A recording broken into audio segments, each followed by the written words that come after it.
join us. Let us make this effort, because for too many years we've lost the battle of information with the Chinese, who have convinced between them and Pakistan the globe that India is the country that needs to be on the defensive. We are the country that needs to explain our position on Jammu and Kashmir. We are the country that needs to be accused of Islamophobia. We are the country that needs to be constantly questioned on its diversity. When to the north lies a dictatorship that is as non-diverse as possibly can get, concentrated in a single race of people, and that is an occupier of 2/3 of its current territory, let alone what it claims. It's time Beijing and the Chinese felt the weight of having to answer these same questions that they make us have to answer. I am appealing to 1.3 billion of you, all your friends, your families that make up this Republic of India. Spread this information out there. Joining us now on the telecast, Hindol Sen Gupta is the founder of the New World Order. Sumit Peer is joining us, and Lieutenant General Gigi Dwivedi also joining us. Hindol Sen Gupta, for too long, the irony is we've been on the defensive. Okay? And we simply did not know, or if the information was out there, even in India didn't comprehend that 2/3 of Chinese territory is the quote-unquote autonomous regions, which is a different language for saying occupied territory. Rishabh, I want to thank you and congratulate you for such a stellar service to the nation. This is incredible work, and you're absolutely right. The greatest disservice we as Indians have done to our own nation is not being able to use these modern tools of communication, if I may say so, these cartographic tools of communication, because as you and I both know, Rishabh, cartography is not merely lines on a piece of paper. Cartography is ambition, it is aspiration. Indeed, cartography is civilization. Very few things matter to a nation state more than cartography. And I am delighted and thrilled to see that finally you and NewsX have turned these tools towards our main adversaries and giving them an answer in the only language that they understand. You're absolutely right. This was much awaited. And then the language is truth. Sumit Peer. Yeah, Rishabh. The irony of two countries spinning lies and putting us on the defensive, and our inability simply to tell the truth and win on the truth has been so difficult that we are constantly having to explain our position on Jammu and Kashmir, when China should be explaining how is it that if you build the Great Wall of China, you claim to be ruling areas north of it. How was that a part of China? Just like for us, the Himalayas were our Great Wall, the natural Great Wall. So we never claimed areas north of the Himalayas, although we could have. We could have. And I'll give you an example. I was showing this yesterday of an opportunity to put this out to our viewers of a singularity in understanding that the Tibetan plateau as it stands. Here is a copy of the instrument of accession signed by Maharaja Hari Singh. In his own hand, it says Jammu and Kashmir and Tibet. Okay, so India could have said, we claim Tibet. All right, here is Maharaja Hari Singh claims the Dominion. Okay, but we didn't choose to do that. And yet the Chinese not only claim, they occupy, Sumit Peer. Rishabh, the problem starts when Pandit Jawaharlal Nehru does not take a UN Security Council seal but says, give it to China. It is where the problem started. If you go do a root cause analysis, that's where the things started going wrong. Then that big brotherly attitude to China, that I don't want to use a mean word like a subservient attitude kind of a thing. What has been prevailed in the India, you defend yourself, you support them at any cost, every cost. You give an UNSC to them. Why? Why did Rishabh? Fact remains, we have let Tibet go out of our hands. They were building roads in the name of Tibet, saying we are doing for tourism, but we know what we are doing. Today there's a revelation, Rishabh. Last 6 years, there was some bases which Indian Air Force wanted to activate. In the previous regime, of Congress regime, they were not let to activate those bases. China was given a free hand. Now 62 will let go our territory. Rishabh, pointing to your point, what you said, when Kublai Khan captured the southern Mongolia, what we call today, they never returned an inch of it. And what have we done on Aksai Chain? We let it go. Today, look at the WHO World Tracker, the map of India. You see the whole of J&K, Rishabh, is shown in a different color.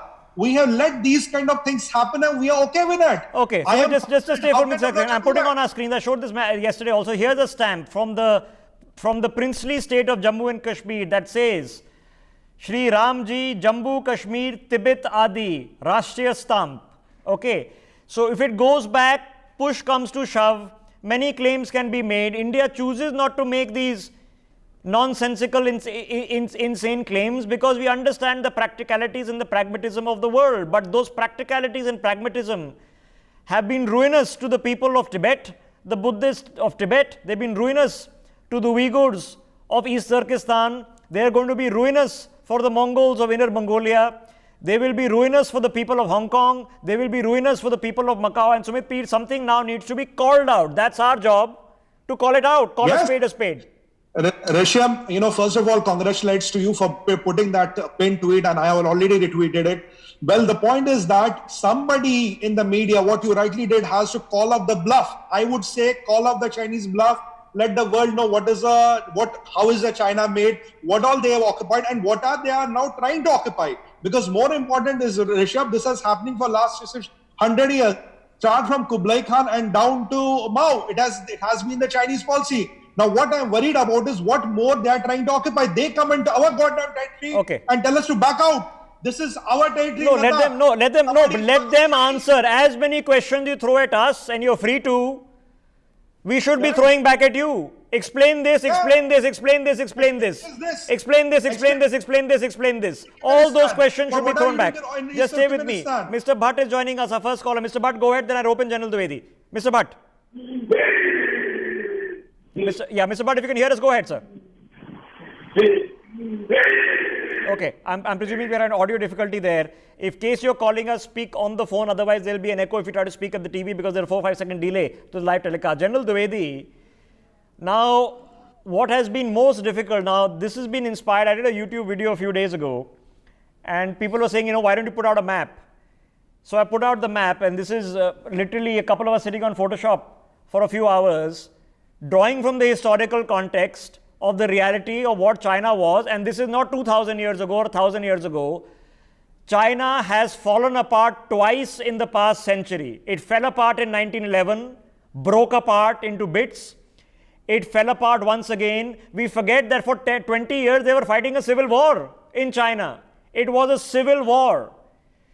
Currently, there are two Chinas, which we've forgotten because we wiped out the Taiwanese for our own interests and purposes. At some point of time, General Dwivedi, for every question they raise on us, we have to raise 10 questions on them.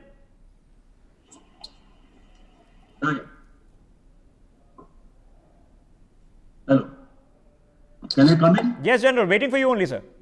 Sorry. Well, Rishabh, I think to understand China, you have to go back point in time and also understand the psyche of the leaders. To that extent, I would like to compliment you that you are actually going back point in time, and that's how you understand the Chinese mind. Well, if we go back by at least a millennium and a half, Chinese basically were in two parts. One is the core of China and one is the outer China. Outer China consisted of Tibet, Xinjiang and Mongolia, and also what we call Manchuria. If you take Tibet per se, in last 2000 years, Tibet have been independent country for 1500 years. And it was only under China for barely 300 years. Xinjiang was Turkestan. Inner Mongolia was part of Mongolia. So therefore, when you look at China, the core is just about half of what China is today. They have annexed Tibet, they have annexed Xinjiang, they have annexed Inner Mongolia. That's why the Great Wall of China, which is just about 120 kilometers from Beijing, that's where actually Chinese boundary did run. So that is the first point, that Chinese empire has always been expansionist. They always sought suzerainty. and tribute. And therefore, when China revolution came, what happened? Mao Zedong was a great historian, and he knew that he has to first put the flag on Chinese boundaries. That's why in 1951 he walked into Tibet, he got hold of Xinjiang, he got hold of Inner Mongolia, because Chinese historical belief says until the periphery is subdued and center is strong, China can never progress. And Now, the reason for one- that is why they built the Great Wall, sir, because they were ravaged by people invading And the them. Mongols. And that's the reason, that was the reason that they worried Correct. about the Right. periphery so much. Right. So taking off from there, what has happened after 1949 has been gradually consolidating the boundary, Hanization of Tibet. You know, Tibet is in two parts, and I have been to the area when they started the Tibet-Qinghai railway line. One is the Qinghai Plateau, and other is now what we call the Tibet Autonomous Region. Yeah. Actually, Qinghai Plateau was part of Tibet Tibet as such. Correct. They divided into two parts. Now, if you take the population of Tibet, including Qinghai Plateau, it's almost equal between Hans and Tibetans. While in Tibet Autonomous Region, Tibetans are still about 90% and Hans are 10%. You go back to Xinjiang. Okay. There the Han population is now 40% and Uyghur population is 45%. So they almost leveled it out. Yeah. So they have a very No, within 10, immense 15 years, they will wipe out all these races, and that's the truth. Correct. For the Correct. point that General Absolutely. Dwivedi was making on why the Chinese divided the two parts of Tibet, I'll give you a simple explanation. It's in Qinghai, okay, that the two major Chinese rivers have their origination points, the Yangtze and the Yellow. And that's the province they created to house those two rivers, and leaving the Mekong and the Brahmaputra to the rest of Tibet, which they call the Tibetan Autonomous Region, Xizang. We have a caller joining us, Mr. Raghavan. Mr. Raghavan, go ahead. Hey, good morning, Rishabh. Actually, fantastic. Congratulations. It's a great eye-opener. It's a great eye-opener. I can't say millions of thanks to you. You are now making the world to realize the facts, actually, and that too, NewsX is continuously doing a great job. And No, Mr. Raghavan, we need your help. I'm going to put this on YouTube, and please share it to all your friends there in America, sir, please. Okay. I'm hoping he's heard us. That's Mr. Raghavan calling, I'm told, from California. Help us out, sir. I'm going to put this on YouTube. The map itself is on Twitter. Share it with all your friends in America. Let's make this go viral globally. Let the Chinese worry about the fact that this is happening. Now, let me get Hindol back into this conversation. Hindol, history is always a complicated affair. It's the answerability of history in a modern context. For viewers watching, many of you will recognize Hindol as is not only a journalist, he's been an historian, written several books, I've lost count how many, analyzing historical context. Now, how is it that the Chinese have managed to dodge these historical contexts and simply present this as the truism of what China is and always was? Rishabh, in this, we have only one set of people to blame, ourselves. What is the biggest problem in India? The biggest problem in India is anything to do with India's sovereignty that needs to be in the public sphere. When it is discussed in national interest, the biggest voices against such conversations come out of India. We have embedded in our public sphere and in our so-called intellectual sphere, we have embedded votaries who only vote with their mouth and their pen and their feet only for China. This is not new. Sardar Patel knew this in 1950. Please remember that Sardar Patel warned Jawaharlal Nehru in 1950 that even in 1950, he said, it seems to me that the Indian ambassador to China speaks like the Chinese ambassador to India. Nothing has changed in 70 years. Our public sphere is still full of people who insidiously support our adversary. Okay, let me take the opportunity. We have a caller joining us from Bengaluru. Ms. Vibhuti, ji, go ahead.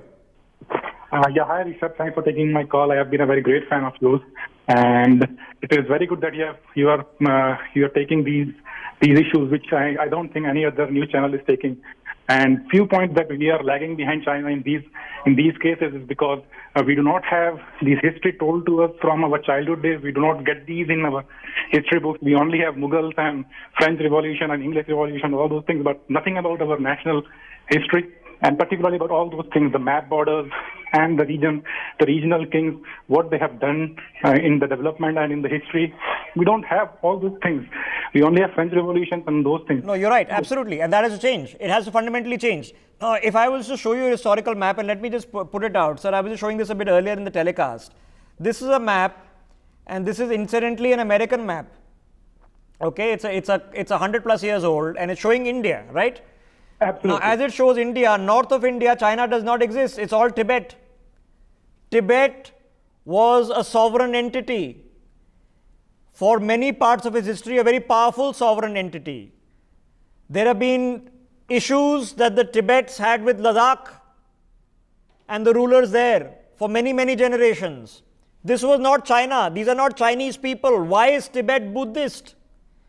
The reality is that the Chinese had to build a road in Aksai Chin because it was easier to access Tibet from Ladakh than it is from mainland China, which is in Qinghai and the other areas. The natural route was here. Now it doesn't matter. Now you got the equipment and the machinery, you can bulldoze through mountains. But in 1957, that was the only place where a road building was possible. So the axis of Tibet lies in India. The Silk Road is as Indian as the Chinese can try to keep claiming it, because most of it ran for many, many years through India, and that's something that you simply can't run away from. Before we get another caller, I think Sumit wants to make a point. Sumit, go ahead. Rishabh, the point has been, it has been our strategy. We are not wishing to acknowledge that China has an Spanish design, and it is going for last 1,000, 2,000 years, and they have the zest or the will to conquer the whole world. So we unfortunately happen to be the next door neighbor. We cannot insulate ourselves from that, but we have to be cautious. We have to send them the message. We have to tell the world that this is not a unified China. See how all and what all has made this China. And one point I want to make about two important points, Rishabh. One is that I read a piece of article which said when PLA was invading Tibet, the ration went from India. There was somebody from India who was supplying the ration to PLA. I'll send you that article. Point number two is I have read on media reports that 25% of the PLA is on drugs and alcohol. And yesterday we saw the Chinese propaganda of that their mouthpiece Global Express. Sumit, that's their problem. How they do their disciplining, how they run their country is not our problem. My simple message is we have to call up the Chinese bluff. My simple message is, here's another map of India, China and Tibet. All of this is Tibet. That's the reality. Okay. And the further reality is, as per this map, we are talking about all of Burma as Father India. Father India. Okay. When you go to Thailand today and you land at the Swarnabhumi International Airport, what does Swarnabhumi mean? Golden land. It's Sanskrit. Okay. Yeah. So this is not an area of Chinese influence. It's an area of Indian cultural influence, then Buddhist influence, and Buddhism came from India. Here's another reality to the north. Let me quickly show you the rivers once again that originate out of the Tibetan plateau. And the reason this is important is because bang in the middle sits Mount Kailash.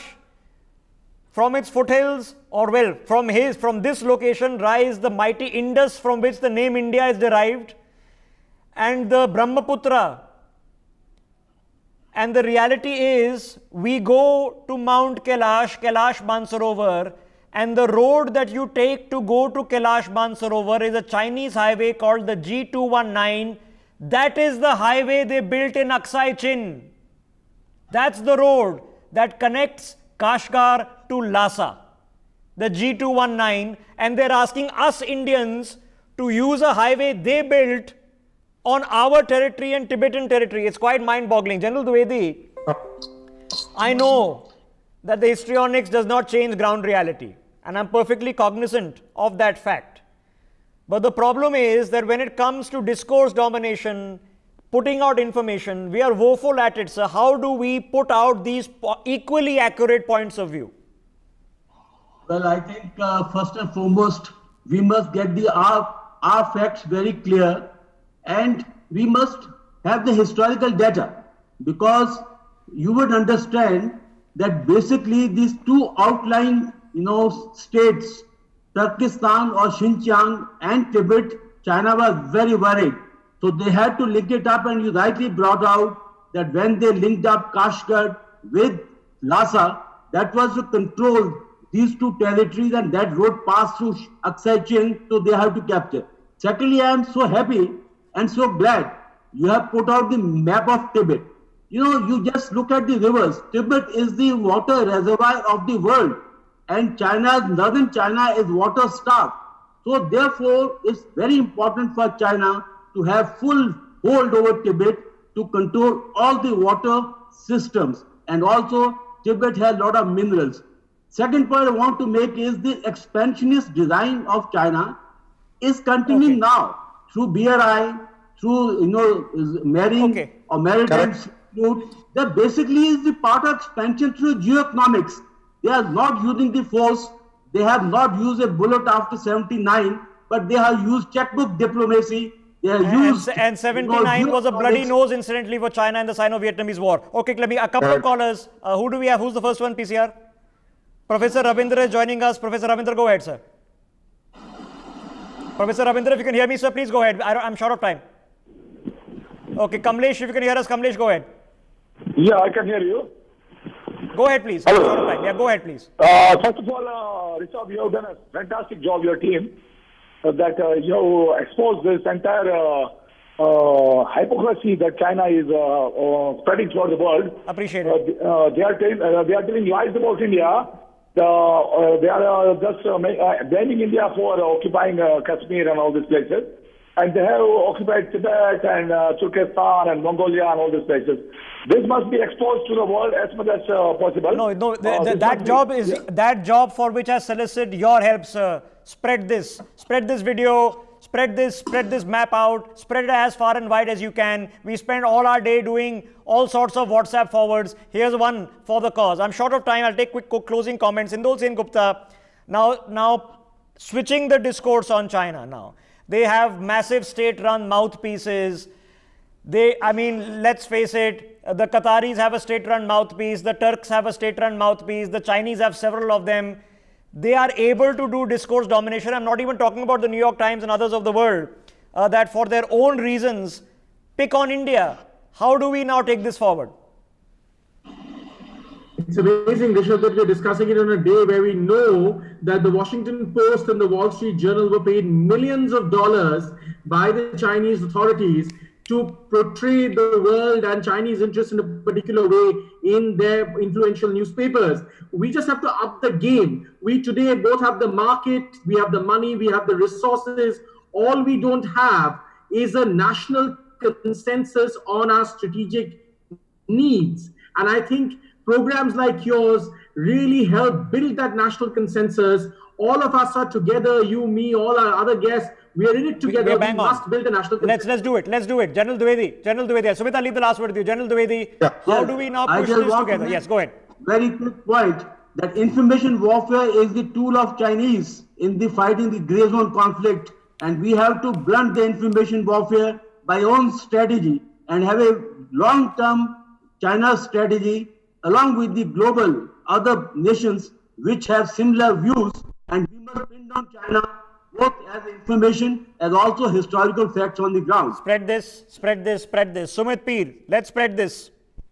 Rishabh, I have just 3 quick points to make. One, China has a billions of dollars of budget to spread lies. We need a budget. We need a tool. We can match them. We can do much better. Point number 2, Rishabh, the world must know what is China's debt traps for Africa. They get to African countries, put them in a debt trap, and then conquer them because they have changed their tactics. Now they use economy as a debt trap. What is this CPEC, BRI, OBR? Because there's a clause in all these contracts. If you are not able to pay, we will take the executive control of the road.